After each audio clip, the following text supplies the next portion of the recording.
Fala galera do Vascão, bora reagir a mais um vídeo aqui do SBT Esporte Rio. Infelizmente, o Vasco com o jogo na mão, um jogador a mais, conseguiu perder o jogo de virada. Com um jogador a mais para um time ultra mega fraco, o Vasco perdeu de virada. Mano, a situação do Vasco está ficando muito complicada, hein galera? Acredito que se nada for feito, o Vasco pode ser rebaixado mais uma vez no Campeonato Brasileiro. Isso é uma notícia muito triste caso aconteça, né?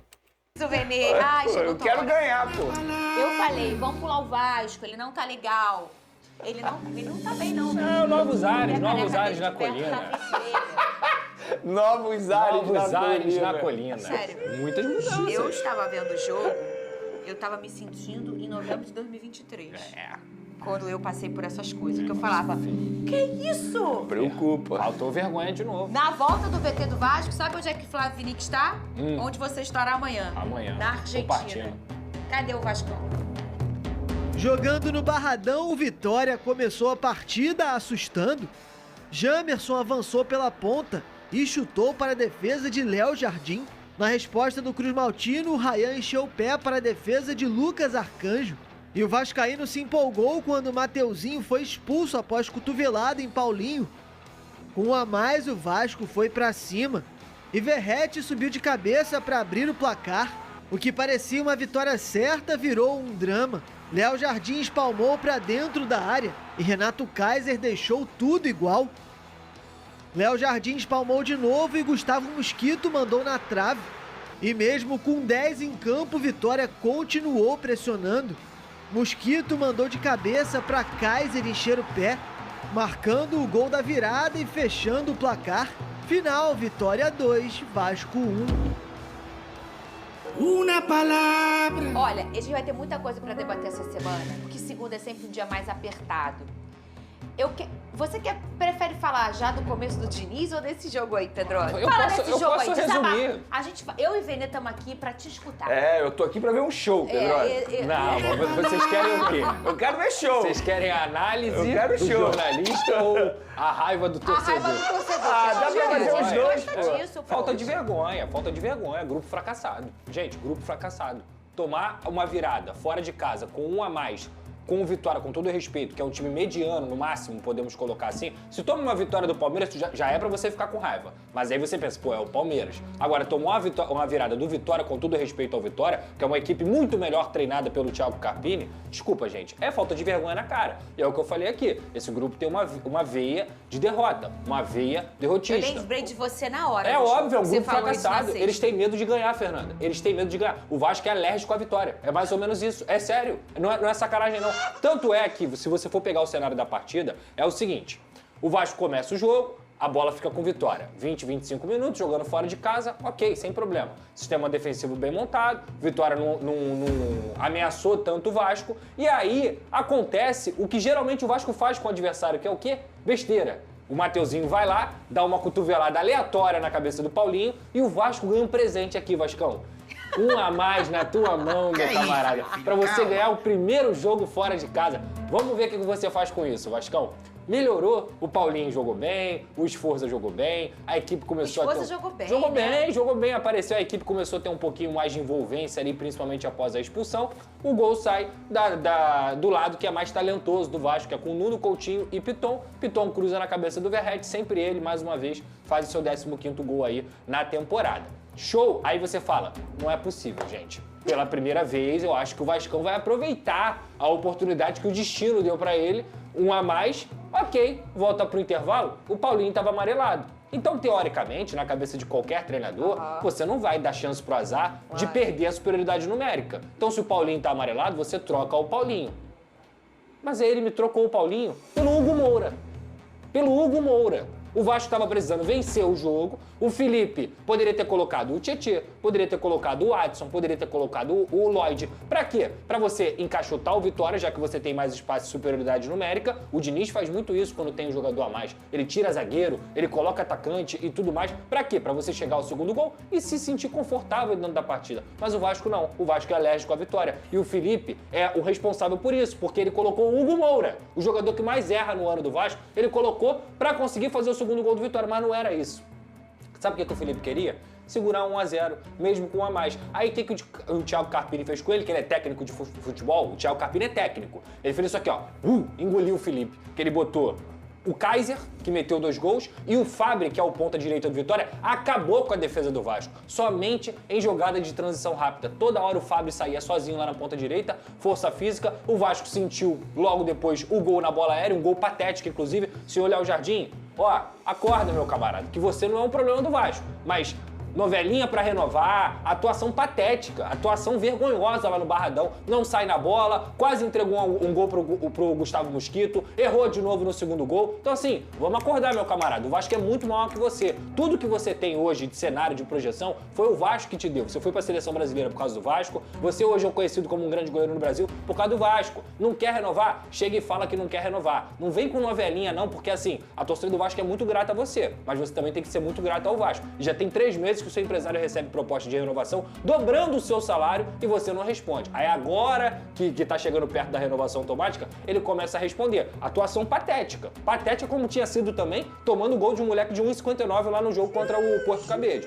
Então assim, aí no segundo tempo, o time desmorona, porque esse é o Vasco. Tomou um gol de empate, depois tomou o segundo gol. Por quê? Porque parecia que o Vitória estava com a mais dentro de campo. Então assim, Felipe, senhor, não é técnico de futebol, desculpa. Não foi técnico no Confiança, não foi técnico no Volta Redonda, não foi técnico no Bangu e não pode ser técnico do Vasco. Ainda bem que o Fernando Diniz chegou, que agora o Vasco pelo menos treinador tem. Alguém acha que é coincidência? Que o Carille caiu e o Vasco começou a ter vexame? Porque assim, antes jogava mal, mas os resultados estavam dentro do ok, dentro do esperado. O Vasco até tinha uma posição legal. Exatamente. Agora não tem técnico, o que acontece? Só vexame. Então assim, ainda bem que o Fernando Diniz chegou, porque, repito, o trabalho que esse cara vai ter, mental, físico, técnico, em todos os aspectos, talvez seja o trabalho mais desafiador da carreira dele. Porque o Vasco hoje é um clube que não tem nada, nem vergonha na cara.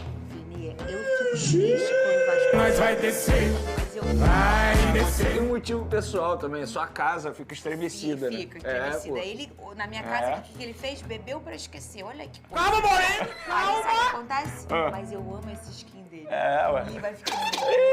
Aí a cabeça dele vai ficando... Ó, eu particularmente, segue o baile. Não segue não. As coisas vão mudar! As coisas vão mudar! Nada de cair. A informação que eu recebi Você hoje... falou segue o quê? Segue o o baile. Não, o baile foi adiado novamente. Voltem para suas casas. Para com isso. Eles colocam isso aqui pra eu ler? Parece que fui eu, Venê. Não dá. Não fui eu. Não foi você. Ô, Foi Flavinho, você, Fernanda. deixa eu falar uma coisa contigo, Flavinho. O nosso amigo tá nervoso. Ih, leva casaco, hein? Olha Calma, aqui. Moreno, Flavinho, calma. leva casaco Ó, com você. SBT, providencia meu casaco. Eu não tenho casaco do SBT, Ó, não. já ouviram, né? Leva casaco, porque o Flavinho tá de casaco. Flavinho, conta pra gente onde você tá. Você tava ouvindo ele desabafar aí. Ele tá, olha... Amanhã, não sei se vocês vão almoçar junto, mas é melhor você se preparar, Flavinho. Boa tarde pra você. Boa tarde, Fernanda, Vini, Pedrosa, boa tarde para todo mundo. Fiquei até sensibilizado com esse depoimento aí do Pedrosa, tá revoltado, tá atacado com essa fase do Vasco, mas quem sabe aqui, nesse estádio, La Fortaleza, o estádio do Lanús, onde o Vasco enfrenta a equipe argentina amanhã aqui na Grande Buenos Aires, quem sabe não... Pode ser um marco, né? Um divisor de águas, e o Vasco começa essa caminhada com Fernando Diniz, virando essa página esquisita desse momento turbulento e, quem sabe, chega ali, encosta no Lanús, na classificação do Grupo G da Sul-Americana, e pode ser o início de uma nova fase. Deixa eu mostrar, bem aqui atrás é onde o Fernando Diniz vai ficar sentado na estreia dele, né? Nessa volta ao Vasco, a estreia dele, ou reestreia, 4 anos depois, o Diniz vai ficar aqui.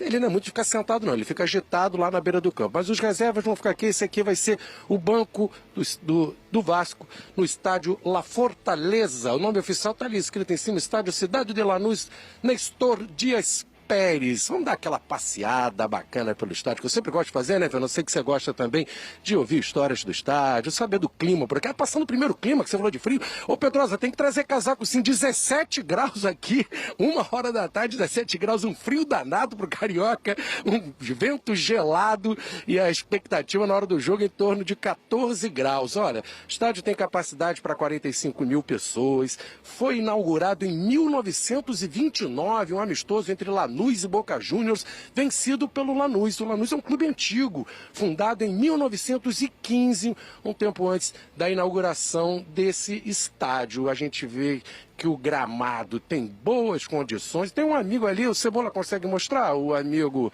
aparando ali. Foi só a gente falar, ele desligou a máquina, olha só. Ele aparou, ele tá ali, catando ali a grama cortada. Eu dou uma nota, aparentemente, a gente sempre tem a conclusão de como está o estado do gramado na hora que a bola rola, que a gente tem essa certeza. Mas olhando, pouquíssimas falhas, daria uma nota 8 para esse campo. O estádio não vai ser, o campo não vai ser problema não. Olha lá, o cara tá aparando a grama, deixando tudo certinho para a bola rolar amanhã. Transmissão do SBT, 9h30 da noite, a partir de 9h15, 9h30 da noite a bola rola para Lanús e Vasco. Ele está deixando a grama ali aparadinha. O Lanús também não vem de um bom resultado. Ele foi eliminado do torneio Apertura, tipo um primeiro turno do Campeonato Argentino. Mas ele, acho que caiu até de cabeça erguida conversando aqui com o pessoal, porque pegou o Boca Juniors, são 2 grupos do Campeonato Argentino, ele ficou em 7º, pegou o segundo colocado, o Boca, empatou 0-0 na Bombonera e acabou perdendo na disputa de pênaltis, para a gente ter uma ideia da força do Lanús, né? Arrancou um empate com o Boca e só foi eliminado nos pênaltis. O que a gente pode falar aqui da situação, conversando com o pessoal da Conmebol? A expectativa de 400 a 500 torcedores do Vasco. E do Lanús, a expectativa é que o estádio receba aí cerca de 15 mil torcedores. Não é a lotação, como eu passei, a lotação, capacidade máxima de 45 mil, expectativa de um público de 15 mil pessoas. A situação do Lanús é bem tranquila. Na Sul-Americana, no grupo G, né, o Lanús é o líder com 8 pontos, o Vasco tem 5. A gente lembra que só o primeiro colocado consegue a classificação direta para a fase seguinte, o segundo tem que disputar uma repescagem com uma equipe vinda da Libertadores.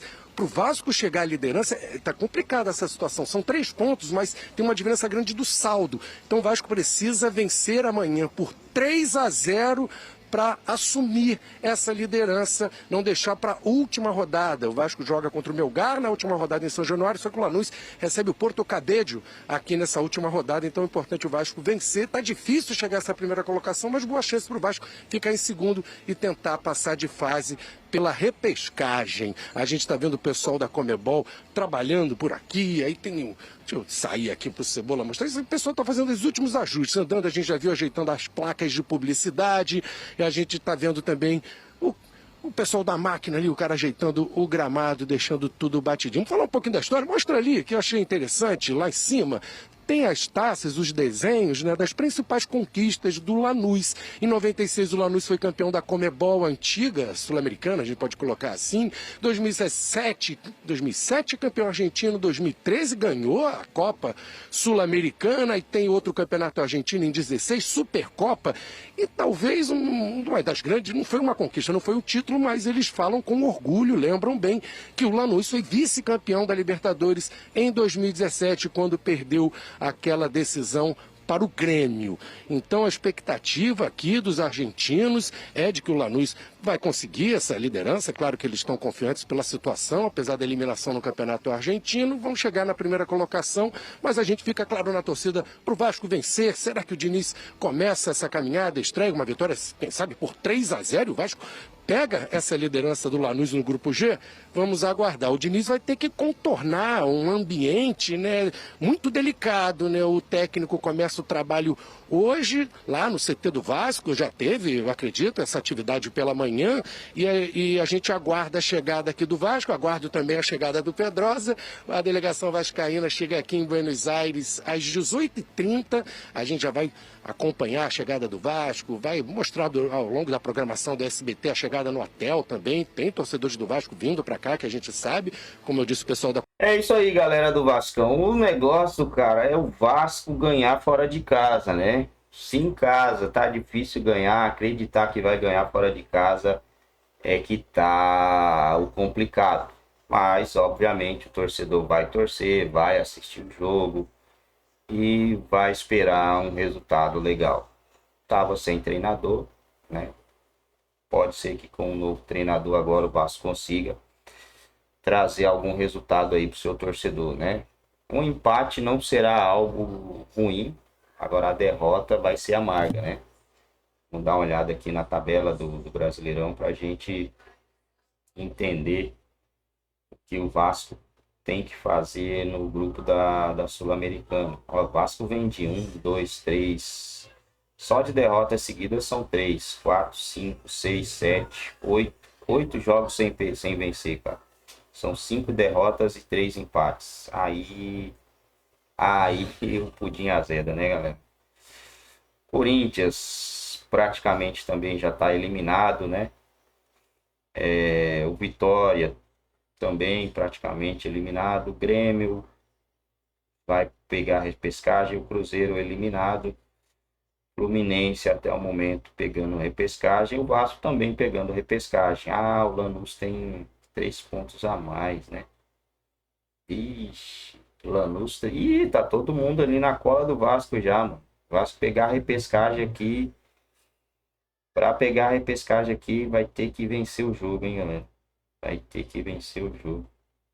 Atlético Mineiro também na repescagem. Nenhum time brasileiro liderando os grupos de Sul-Americana. Que coisa maluca, né? Coisa maluca. O futebol brasileiro não tá mais já no topo. Acho que agora a gente vai ter uma grande reviravolta aí no futebol e vamos ter um domínio de outros países aí agora nas competições sul-americanas, na Libertadores e Sul-Americana. Pelo menos é o que está dizendo o gráfico, né? Vou pegar aqui a Libertadores, ó. Libertadores a gente tem, vamos ver aqui, o Botafogo sendo eliminado, era para ser o líder, né? Indo para a repescagem. O Flamengo também, o Flamengo provavelmente vai ser eliminado, a distância está muito grande, né?